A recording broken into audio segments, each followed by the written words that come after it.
La asociación de vecinos intentó robar mi granja. Se olvidaron. ¿De quién controla su agua? Nunca imaginé que lo que sucedió ese día cambiaría mi vida para siempre. Estaba en mi finca como cualquier otro día, cuidando de mi propiedad y pensando en las próximas cosechas, cuando recibí la noticia. Un vecino me llamó diciéndome que la asociación de vecinos tenía un proyecto para vender parte de las tierras de la región. Me pareció extraño, pero insistió, diciendo que los documentos ya estaban listos y que la tierra iba a ser transferida a una empresa de desarrollo. Fue entonces cuando todo comenzó a desmoronarse. No lo podía creer, pero cuando comencé a investigar, me di cuenta de que había algo mucho más grande ocurriendo. Esos 1.700 acres pertenecían a mi familia desde hace generaciones. No era posible que alguien intentara arrebatarnos eso así, de la nada. Antes de empezar a contar esta historia, no olvides dejar un me gusta si te gustó el video y suscribirte al canal para ver más vídeos, como este. Al principio pensé que era algún tipo de error. Eso pasa, ¿verdad? Pero a medida que fui descubriendo más detalles, la rabia y la incredulidad comenzaron a apoderarse de mí. La asociación de vecinos, que nunca tuvo derecho sobre mi tierra, estaba involucrada en una transacción fraudulenta, intentando transferir mi propiedad a otra persona. Y no solo eso, ya habían falsificado documentos, incluida una firma mía que ni siquiera sabía que existía. Fui al registro de propiedades y allí estaba el absurdo, mi firma en la transferencia de la tierra. Mi corazón se aceleró. Me habían robado sin que nadie me avisara. Pasé días tratando de entender cómo la asociación había logrado hacer esto y, lo peor de todo, cómo las autoridades simplemente estaban ignorando el hecho.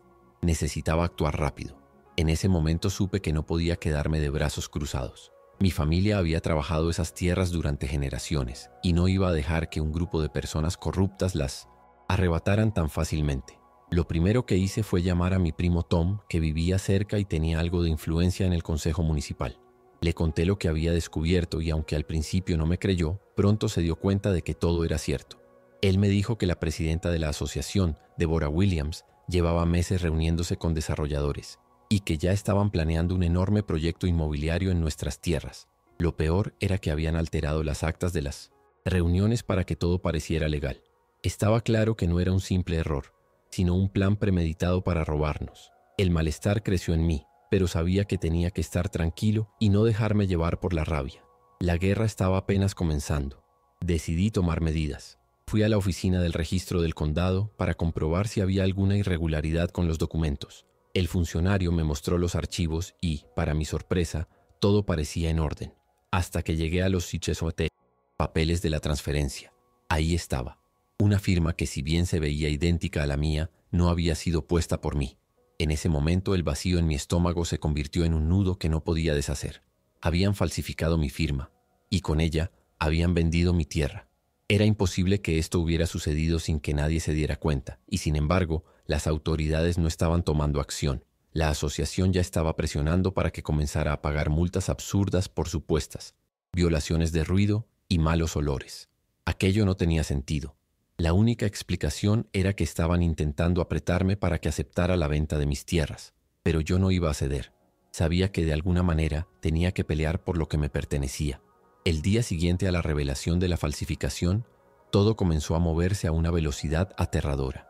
La presidenta de la asociación, Deborah Williams, apareció en mi propiedad con una orden de cese y desistimiento. Con una sonrisa que no llegaba a sus ojos, me entregó los papeles y me dijo que tenía 48 horas para cerrar toda la actividad agrícola, o empezaría a multarme con $200 diarios. Estaba claro que pensaba que iba a rendirme, pero no fue así. Me reí en su cara, sabiendo que no tenía ningún poder sobre mis tierras. No solo la falsificación de mi firma era ilegal, sino que el acuerdo de suministro de agua que mi abuelo firmó en 1943 seguía vigente. Eso les daba a mí y a mi familia control total sobre el agua que se usaba en toda la región. Ellos pensaban que tenían todo bajo control, pero no se habían detenido a pensar en ese detalle crucial. Me sentí más fuerte que nunca. Había algo que podía usar contra ellos. Al principio decidí no pelear en los tribunales, porque sabía que ese proceso podría tardar años. La burocracia, los abogados de las corporaciones y los políticos corruptos lo harían todo más complicado. No tenía tiempo para esperar, y sabía que si no hacía algo rápido, la construcción del GSN proyecto ya estaba en marcha. Así que decidí jugar mi carta más fuerte, el control sobre el suministro de agua. Recordé las palabras de mi abuelo, quien había asegurado que, si alguien intentaba hacer algo con las tierras, nunca podrían desviar una gota de agua sin nuestra autorización. Si ellos querían seguir adelante con su proyecto inmobiliario, tendrían que pagarme por cada gota que consumieran. Ese era el punto en que todo cambiaría. No solo se trataba de la tierra, sino de lo que realmente los mantenía a flote: el agua. A medida que pasaban los días, comencé a notar que los desarrolladores no estaban tomando mi amenaza en serio. El proyecto ya estaba en marcha, y veía a hombres vestidos con trajes caros tomando fotos y midiendo la tierra. Los vi de cerca caminando por mi propiedad como si ya todo les perteneciera. Me acerqué a ellos rápidamente y uno de los hombres, con una actitud arrogante, se presentó como James Miller, de la empresa BESP Development. Me dijo que estaban haciendo estudios para la planificación del terreno y me mostró documentos que indicaban que la tierra ya había sido transferida a la asociación de Wakrigistats hacía 3 semanas. Mi mente se paralizó por un segundo. No podía creer lo que estaba escuchando. Según ellos, esa tierra ya no era mía. Yo nunca firmé nada. Mi corazón empezó a latir más rápido mientras les exigía una explicación, pero ellos ya estaban seguros de que todo estaba legalmente aprobado. Lo que sentí en ese momento fue pura furia, pero también sabía que debía actuar con calma. Al volver a mi casa saqué los títulos de propiedad y revisé cada detalle con más atención que nunca. Cada página, cada firma, cada número. Todo parecía estar en orden, pero algo no cuadraba. Decidí llamar al registro del condado para confirmar lo que estaba pasando. Cuando la funcionaria me habló por teléfono, me dijo algo que jamás olvidaré. Según nuestros archivos, 1,700 acres fueron transferidos a Wakrigistats Community Trust hace 6 semanas. Mi mente quedó en blanco. ¿Cómo podía ser esto posible? Mi firma estaba ahí, pero era claramente falsificada. No solo me habían robado la tierra, sino que lo habían hecho de manera tan meticulosa que a simple vista nadie lo habría notado. Eso me hizo pensar en todas las veces que confié en el sistema y cómo todo estaba siendo manipulado por las mismas personas que ahora me estaban robando. Me sentí impotente, pero algo dentro de mí no estaba dispuesto a rendirse. Sabía que tenía que actuar rápido, pero no podía hacer todo esto por mi cuenta. Llamé a un abogado, un viejo amigo de la familia, y le conté toda la situación. Él escuchó con atención, pero su rostro se fue poniendo más serio conforme le explicaba lo que había sucedido. Me dijo que aunque mi caso parecía sólido, enfrentarse a las corporaciones y los políticos involucrados podría llevar años y que probablemente no conseguiría nada rápido. Las palabras de mi abogado me golpearon como una ducha fría, pero también me dieron claridad. No iba a pelear por la tierra en los tribunales. Eso podía esperar, pero lo que no podía esperar era el acceso al agua. Decidí ir directamente a la raíz del problema. Si podía asegurar que ellos necesitarían el agua para continuar con el desarrollo, entonces podría ganar algo mucho más grande que la tierra misma: el control absoluto de su proyecto. Era una jugada arriesgada, pero era mi única carta de triunfo. Esa misma noche, mientras todo parecía estar fuera de control, me quedé pensativo. El proyecto inmobiliario estaba casi listo para empezar, y aún quedaba el factor más importante: el agua. Recordé el trato firmado por mi abuelo en 1943, un acuerdo que, aunque nadie parecía recordar, todavía me daba el control sobre todo o casi todo lo que dependía del embalse que alimentaba la región. Si los desarrolladores querían seguir adelante, tendrían que pagar por cada gota de agua que usaran. Y lo más importante, no tendrían otra opción. Al día siguiente, sin perder más tiempo, envié una notificación oficial a la empresa de desarrollo.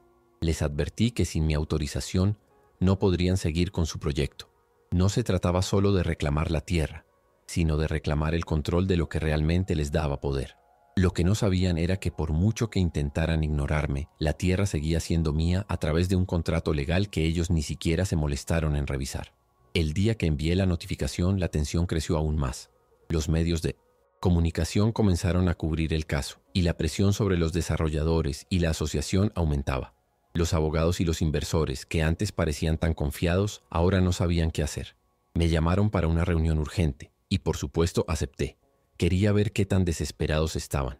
Al llegar, la sala estaba llena de caras tensas, ejecutivos de la constructora, abogados de alto nivel y, por supuesto, Deborah Williams, la presidenta de la asociación. Aunque ella trató de mantener la calma, su mirada no mentía. Sabía que la situación estaba fuera de su control. Los demás parecían perdidos, esperando que ella encontrara una salida. Pero en ese momento era yo quien tenía el poder. Era increíble cómo todo había cambiado en tan poco tiempo. Antes era yo quien estaba al borde del abismo, y ahora la única salida que ellos tenían era ceder. La reunión empezó de forma tensa y todos intentaron presionarme para que aceptara un acuerdo que les permitiera seguir adelante con el proyecto. Algunos me ofrecieron un pago a cambio de renunciar a mis derechos sobre la tierra, pero lo único que realmente querían era que los dejara tranquilos. Estaban desesperados, pero también sabían que no podían seguir sin mi permiso para el agua. A lo largo de la conversación mantuve la calma. Sabía que no iba a ganar nada con dinero. No, lo que quería era que me devolvieran todo lo que me habían robado. Les dije que quería todo de vuelta, pero no solo la tierra. Quería un acuerdo legal, un contrato de arrendamiento vitalicio sobre mi propia tierra y, por supuesto, que pagaran por el suministro de agua. En ese momento vi la incredulidad en sus rostros. Nadie se esperaba que yo fuera tan firme. Y aún peor para ellos. Sabían que no podía dar marcha atrás. Estaba ganando y no podían hacer nada para detenerme. La negociación se prolongó durante horas. Los abogados intentaban encontrar alguna forma de evitar el contrato de arrendamiento y los inversores no paraban de mirar sus teléfonos, buscando alguna salida que no les costara una fortuna. Pero no había escape. Yo sabía que, si no cedían, su proyecto caería en picada. El agua era la clave de todo, y ya no había manera de seguir sin mi consentimiento. Finalmente, uno de los ejecutivos intentó ofrecerme una indemnización, un pago único para cerrar el asunto de inmediato. Pero no quería un cheque. Lo que pedía era mucho más que eso. Les dejé claro que, si no aceptaban mis términos, llevaría todo a los tribunales. Me miraron. No sabían si estaba jugando o si de verdad tenía el control, pero al final aceptaron. Firmaron el contrato de arrendamiento y con ello sellaron su destino. Yo no solo recuperaba lo que me habían robado, sino que ahora tenía una fuente de ingresos constante. Cada mes, una parte de las ganancias del desarrollo pasaría por mis manos, solo por permitirles seguir operando. Ese fue el punto de inflexión. Con el contrato firmado, el proyecto continuó, pero ya no era de ellos, era mío. También, cada uno de esos edificios, cada centro comercial, cada lujo que habían planeado, dependía de mi agua. Los compradores llegaron, pero no sabían que en realidad todo lo que estaban comprando estaba sujeto a mi control. Los meses siguientes fueron un espectáculo. Los desarrolladores se esforzaron en mantener las apariencias, pero sabían que dependían completamente de mí. Los pagos llegaban puntualmente, y mientras tanto yo observaba cómo la ciudad que querían construir se levantaba sobre la tierra que casi me arrebataron. No había nada que pudieran hacer, y cada vez que veían un nuevo desarrollo, sabían que por cada grúa que se alzaba, por cada edificio que se levantaba, yo seguía ganando. El poder había cambiado de manos, y ahora ellos eran los que estaban atrapados. Pasaron algunos meses, y mi vida cambió por completo. Lo que comenzó como una lucha por recuperar lo que me pertenecía, se convirtió en algo mucho más grande de lo que había imaginado. Las ganancias de los arrendamientos llegaron en cantidades que jamás había soñado. Los desarrolladores y los inversores, que antes me veían como una simple amenaza, ahora me necesitaban. Yo era el que controlaba el suministro de agua, y sin ello, nada de lo que habían planeado podía prosperar. En las reuniones con mis abogados comenzamos a hablar de nuevas inversiones, de cómo expandir mi poder en el sector inmobiliario y agrícola. Mi familia, que había pasado años luchando por mantenerse a flote, ahora veía cómo, por fin, podíamos disfrutar de los frutos de todo ese sacrificio. No solo había recuperado mi tierra, sino que había construido un imperio. La historia de Débora, sin embargo, no fue tan feliz. Después de que el fraude fuera expuesto y los medios comenzaran a cubrir todo, su carrera se vino abajo. La gente se dio cuenta de que ella no solo había falsificado mi firma, sino que también había alterado actas de las reuniones de la asociación. Su nombre quedó manchado para siempre, y los inversores comenzaron a alejarse de ella. Los que alguna vez la apoyaron ahora la miraban con desdén. Intentó rehacer su vida, buscar nuevos proyectos, pero nadie confiaba en ella. Su reputación estaba destruida y en algún momento desapareció por completo. A lo largo de ese tiempo me sentí extraño, casi como si no pudiera creer lo que había logrado.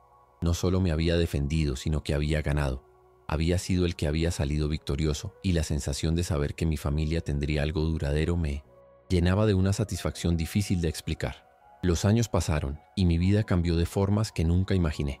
Pasé de ser un agricultor que luchaba por sobrevivir a ser un magnate del sector inmobiliario, con una red de inversiones que creció más rápido de lo que esperaba.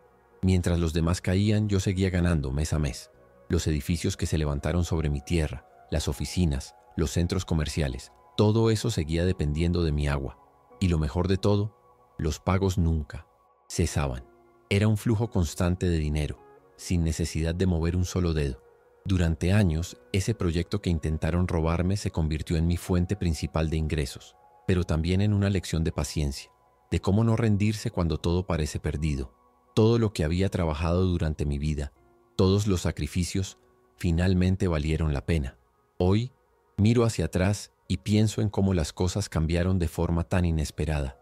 Mi familia ahora tiene un legado que jamás podrá ser borrado. Mis hijos y nietos nunca tendrán que pasar por lo que yo viví, pero siempre recordarán de dónde vino todo. Esta es la historia de una lucha, de cómo el control, la paciencia y una jugada bien pensada me permitieron dar la vuelta a lo que parecía ser una derrota. Y aunque no puedo explicar cómo todo eso sucedió, sé una cosa.